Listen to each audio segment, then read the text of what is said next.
Good morning everyone. So today we will discuss the MCQs of 16 July and you can also join us on our Telegram channel and the link is also given in the description box below. तो जो MCQs आज हम discuss करने वाले हैं उसकी list एक बार देख लेते हैं. So here is the list is given and क्योंकि सिर्फ 2.5 months अब बचे हैं तो आई रिक्वेस्ट यू कि आप जिस भी मंथ की करंट अफेयर्स पढ़ रहे हैं उससे रिलेटेड MCQs आप सॉल्व करने की कोशिश कीजिए ताकि पुराने MCQs भी आपको याद रहें. एंड आप जानते हैं कि रिवीजन इज अ की. अगर इन MCQs का रिवीजन आप नहीं कर रहे हैं तो वो इतना ज़्यादा हेल्पफुल नहीं होगा. और अगर फास्ट फॉरवर्ड में सभी MCQs अगर आप कवर करते हैं तो एक मंथ की MCQs भी आपको 4 to 5 आवर्स से ज़्यादा नहीं लेगी. Now let's begin our today's MCQs.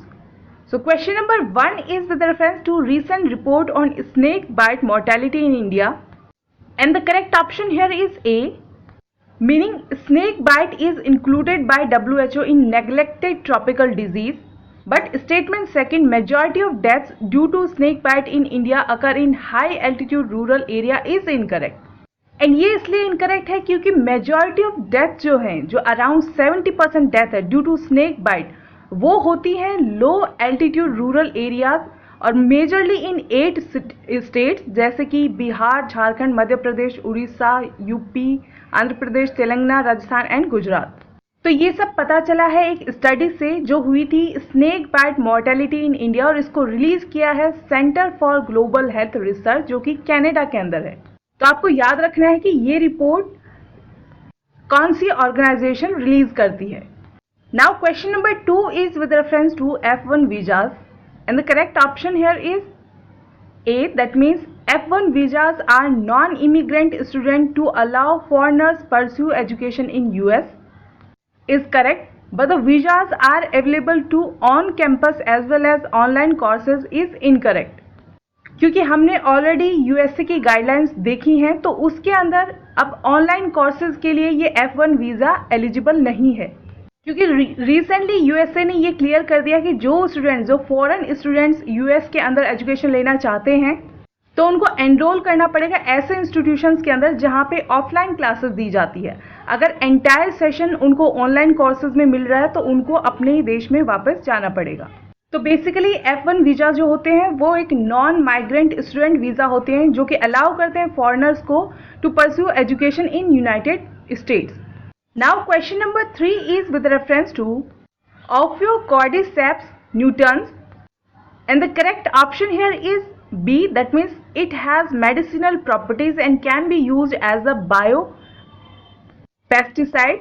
But statement first, it is an autotroph recently discovered in central India is incorrect. क्योंकि ये एक फंगी है जो रिसेंटली डिस्कवर किया गया है सेंट्रल इंडिया के अंदर at Kanger valley national park जो कि बस्तर यानी छत्तीसगढ़ के अंदर है. और पहले ये फंगी पाया जाता था सिर्फ वेस्टर्न घाट्स के अंदर, बट रिसेंटली इसको सेंट्रल इंडिया के अंदर भी पाया गया है. तो ये ऑटोट्रॉप नहीं है, ये इंसेक्ट को इन्फेक्ट करता है जब वो अलाइव होता है, जिंदा होता है और उसके बाद में उसमें वेजिटेटिव पार्ट के अंदर खुद को सरवाइव करता है उसके न्यूट्रिशन लेके उसकी डेड बॉडी से.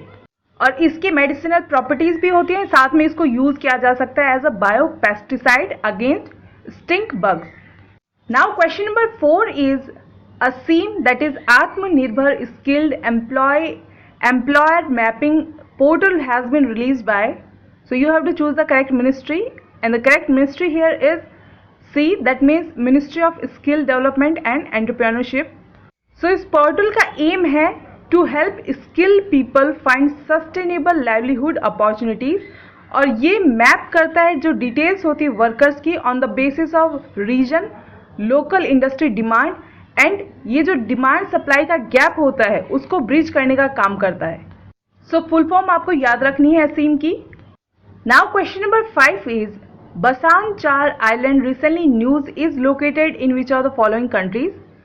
सो we have already discuss this question earlier way back 4 to 5 months earlier.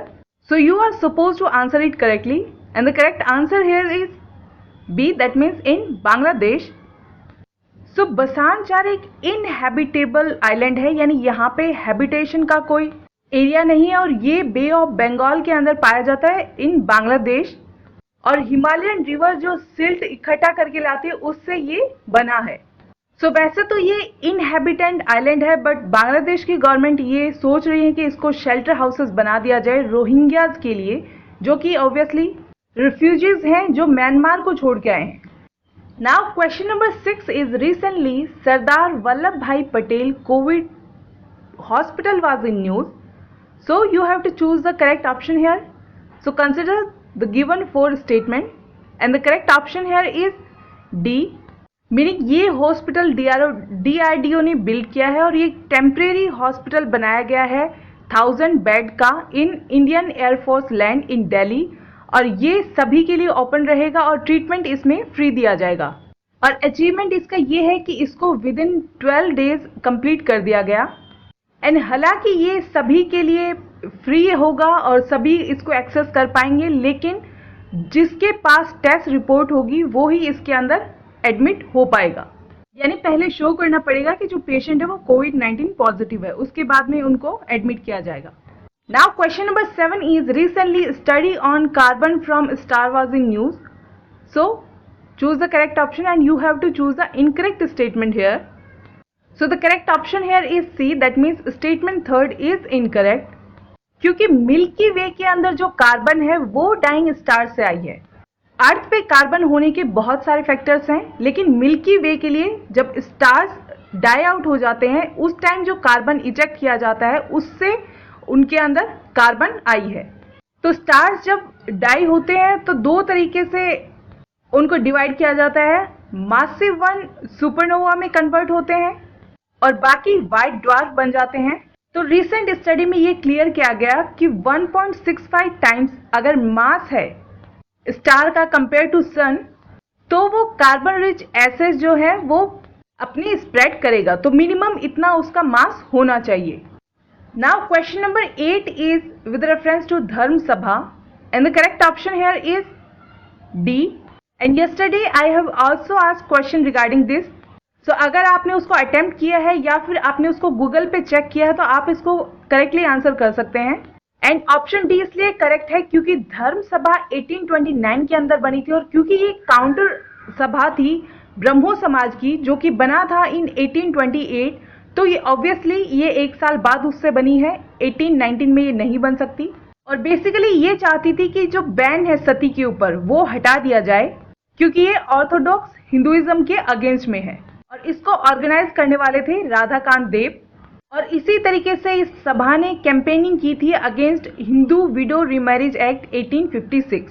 यहाँ आपके लिए क्वेश्चन ये है कि कौन गवर्नर जनरल ऑफ इंडिया थे जब ये एक्ट पास किया गया था, यानी हिंदू विडो रीमैरिज एक्ट, और कौन से इंडियन पर्सनैलिटी थे जो प्रोमिनेंट थे इस एक्ट को पास करवाने में। Now question number 9 is recently the term brocks brother was in news, so what is it?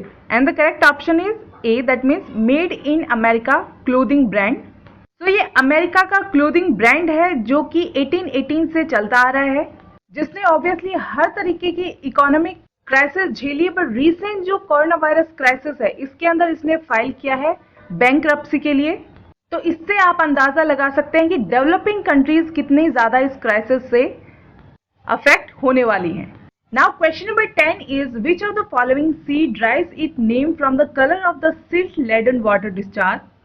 And the correct option here is C, that means yellow sea. तो इस सी के अंदर बहुत से चाइनीज रिवर एम्प्टी होती हैं और वो अपने साथ में जो सिल्ट लेके आते हैं उससे इसका कलर येलोइश लगता है, और इसीलिए इसको येलो सी नाम दिया गया। एंड प्रोमिनेंट रिवर्स में आती हैं जैसे वांगही, यांगतेज river. So that's all in our today's MCQs. Hope you guys are liking the lecture. And if you want to contact us, these are the details. And please subscribe our channel and press the bell icon to get the latest update of the videos. Also like, comment and share the video. And if you want information regarding UPPSC examination and its test series, you can also contact us. So stay safe, stay healthy, have a nice day and thank you.